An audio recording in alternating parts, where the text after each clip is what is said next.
They call her the smiling assassin of women's combat sports. The golden girl of British Muay Thai, who didn't just win fights.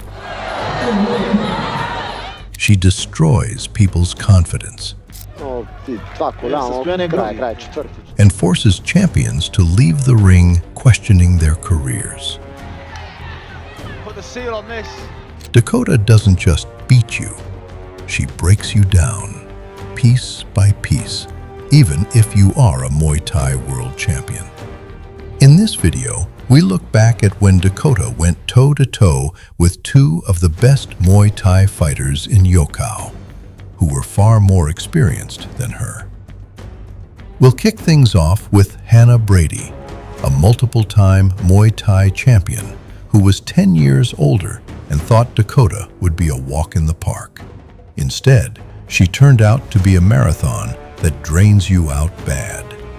From the very first second, Dakota Ditcheva looked like she'd been waiting her whole life for this moment. The bell rang, and she immediately started treating Hannah Brady's ribs like a drum kit at a rock concert. Each body kick echoed through the arena, and you could almost feel Brady's soul leave her body for a brief second. Dakota's kick-heavy assault had Brady spinning around like a bull charging at a matador that could teleport. Dakota Ditcheva, Hannah Brady will come forward. Every time Brady tried to press forward, Ditcheva made her miss and then made her pay.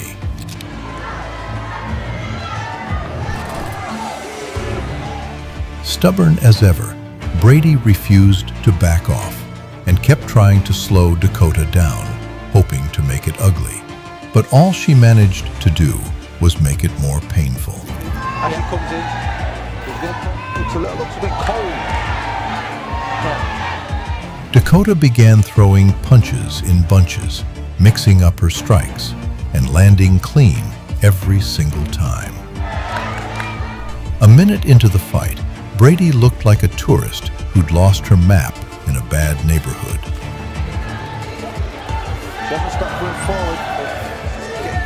Even when Brady managed to close the distance and grab hold of Dakota, it didn't save her. Locking her head down, Brady. Inside the clinch, Ditcheva unleashed knees that looked like they came straight from the Muay Thai gods. Spending energy here, Gav. Yeah, it's a real fast pace, You know what I especially mean? as well. Really strong, Brady. You can see this, Gavin. Round 2 kicked off with Dakota picking up right where she left off, firing off kicks that had Brady rethinking all her life choices.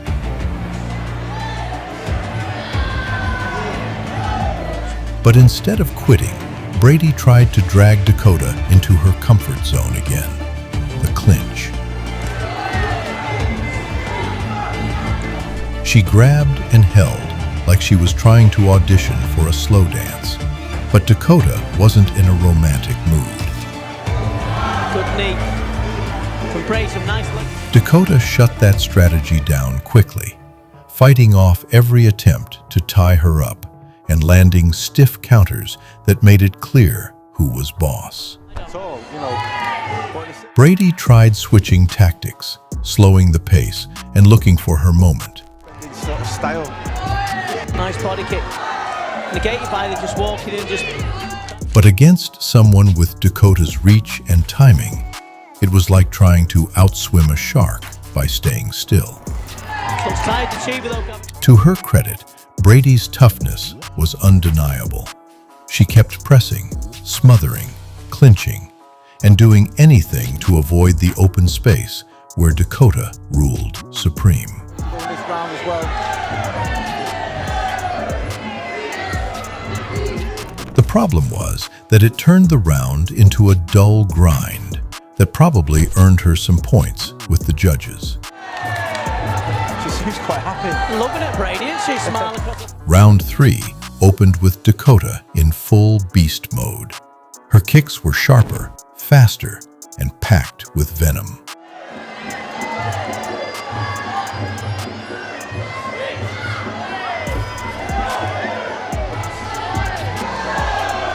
door in the back. Brady walked right into two nasty head kicks. She was technically very, very good, very nice to watch. You could see the fight draining out of her face. Naturally, she did what she does best, grabbing Dakota in another desperate clinch, like a life preserver in a storm. There's much power there. She's moving a lot all the time, so she's sort of hitting and moving. When they finally broke apart, Dakota went right back to work, hammering kicks and punches from range, each one snapping Brady's head back. Nice left switch kick. To her credit, Brady found a second wind midway through the round and started firing back. But the difference in technique was clear as day.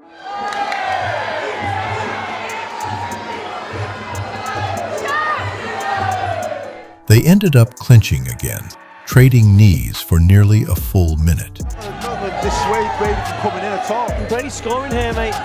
You know, she needs to sit on her shots. Ditcheva, squeeze her fist, let her hands go heavy.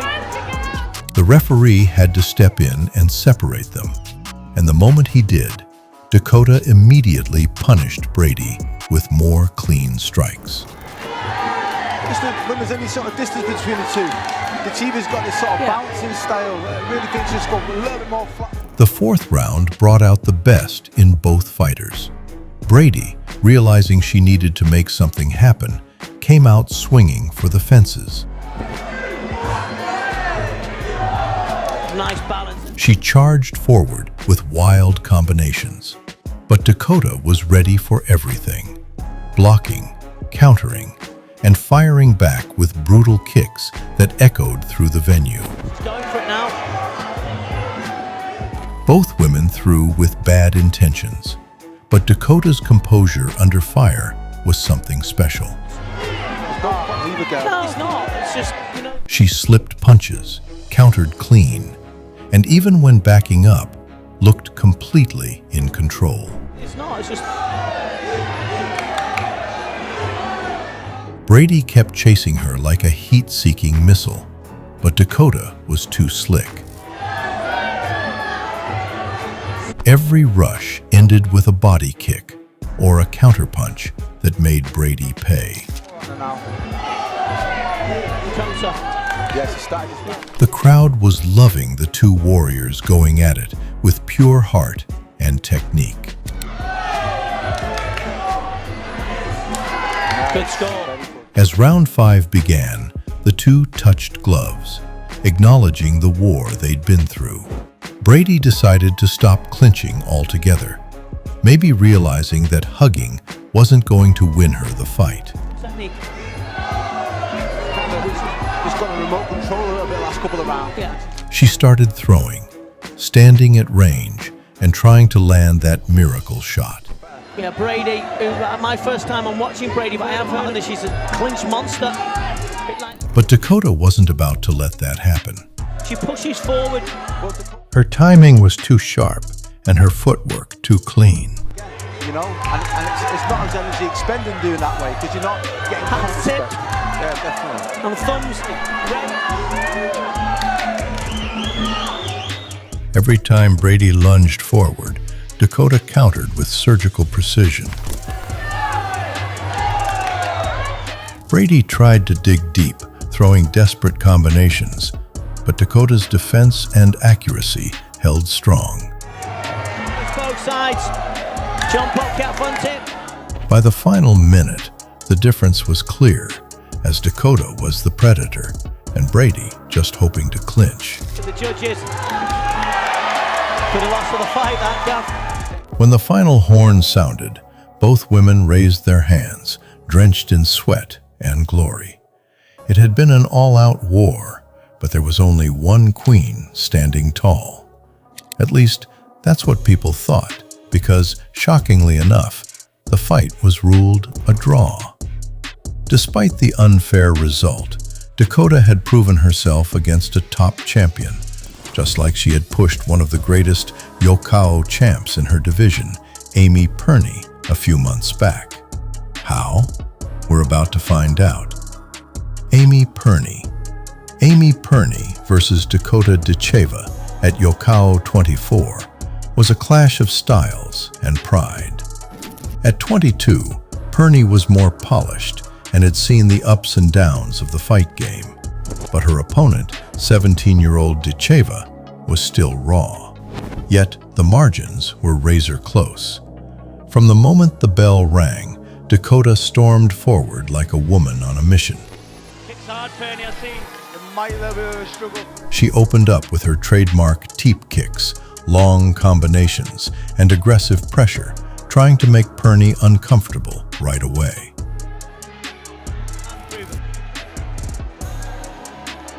The Brit had been hyped as the next Muay Thai prodigy. Knock a girl out with a one body shot left up. You can see early that there might... She was fast, fearless, and explosive. She looked like she wanted to end it in the first 2 minutes, throwing sharp body kicks and forward flurries that forced Perie onto the back foot. But Amy stayed calm, picked her shots, and refused to get dragged into a brawl. Another big knee, good sweep from Brady. Dakota bouncing out of range. Again takes her down. She wasn't matching fire with fire. She was making Dakota walk into traps. Try from Dakota. Every time Ditcheva came forward recklessly, Amy answered with a stiff counter or a clean combination that snapped her head back. He's going to come in, I think, into this fight. Because Dakota's black. Perie was downloading the data, figuring out timing, and quietly taking over. Bouncing out of range. Again takes her down. As the first round ended, Dakota's volume had impressed the crowd, but Perie's accuracy and defense were starting to shine. If she does lose this, and I'm not saying she's going to. You know. When round 2 began, Ditcheva kept pushing forward with her signature aggression, but Amy started landing the more telling shots. Oh, it's Good important. score back. Dakota's pressure was met with sharp jabs, sneaky right hands, and crisp low kicks that began chipping away at her confidence. To no avail, nice elbow, sneak elbow. Every time Dakota tried to build momentum, Amy's timing interrupted it. Much as possible.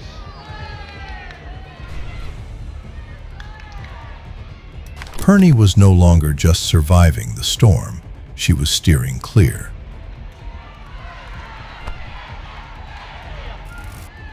Her balance under pressure was textbook Muay Thai. Good catch. To no avail, nice elbow. Lovely, well Nicely. timed. She stayed planted, kept her guard tight, and landed short, punishing punches inside Dakota's range. Eager to jump in on the clinch now, I think. See, it's making Perie come. You could see Ditcheva's expression change slightly to that look fighters get when they realize their opponent won't break. Good right hook. By round 3, the fight's pace shifted in Perie's favor. Dakota was still coming forward, but her output slowed. Her kicks lost a bit of snap, and her gas tank began to sputter. Good score. Nice, good push kick as well. Big body kick scores from Perie. Amy looked like she was just getting started. Good body kick. Fast scores. Nice body kicks going in. Perie wasn't wasting motion, and every strike she threw seemed to land clean. That was a nice. Dakota's trademark aggression was now getting her tagged, especially when she tried to blitz in with wild combinations. And I think left up sampled each other's Yeah, I power. think they've had a bit of a little That was bit nice. of both. Good body shot. Amy read her entries like a book, slipping shots and punishing her on the exit. Big body kick again. Scores. Takes balance off. Good push kick. Certainly is. It wasn't dominance in volume, but control in precision. In there from the Chiefs. A good flex. You Very know, nice. when the fight started, at the pace the fight started. By now, you could tell that Perie's experience was dictating the fight's story. Just keeping just in there, just here and there now. And Round 4 was the turning point, as both women entered a phone booth war where they stood in the pocket and traded. Big score, Justin. Dakota tried to reignite her early momentum, but Amy refused to back down. They exchanged elbows, knees, and punches in tight spaces, and Amy clearly had the cleaner technique.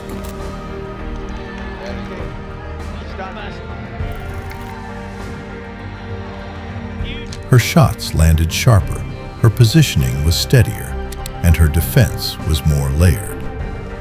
Nice score. Saw these two in the morning. Nice one. The younger fighter wanted a slugfest, but the veteran made sure it happened on her terms. Easy that, like that. Big to balance this fight. That was beautiful. Pernie's counters kept landing right down the middle, and her timing in the clinch neutralized Dakota's strength. Regardless who the winner is, performance by these two. Every exchange seemed to go Amy's way, and the crowd started realizing the tide had fully turned. Dakota's face showed signs of fatigue and frustration, while Amy's body language screamed composure. So we have. Knowing that she was behind on the scorecards, Dakota entered round 5, guns blazing, throwing anything and everything at Pernie.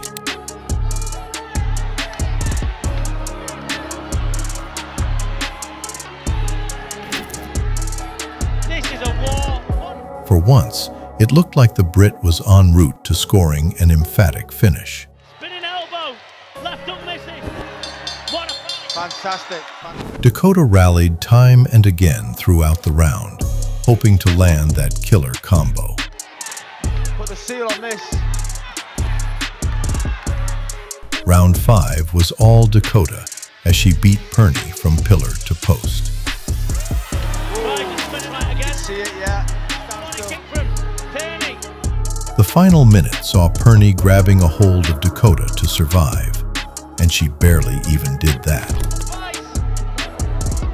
Perie needs to spinning elbow. Left up missing up the middle from Ditcheva. What a fight. Despite a massive final round from Dakota Ditcheva, where she came out swinging with fire in her eyes, landing clean shots, and visibly hurting Pernie, the judges still gave the nod to Amy Perie. It wasn't an unfair call either, because Pernie had done just enough in the earlier rounds, controlling the pace, landing the cleaner combinations, and edging out those close exchanges.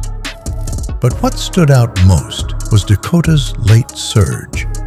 You could tell that if she had fought with that same urgency from the opening bell, she might have turned the tables completely. The momentum was shifting, the crowd could feel it, and even Pernie looked a bit shaken toward the end. Dakota proved in those final minutes that she had the power and skill to finish the fight. She just started the storm a little too late. The fight was everything fans love about Muay Thai. It was strategy, fire, and heart. And in the end, it was Pernie's discipline and ring IQ that stole the night. Dakota took a lot from the fight too, and that experience is the reason why she's so dominant now. If the two fought again, the result would surely be very, very different.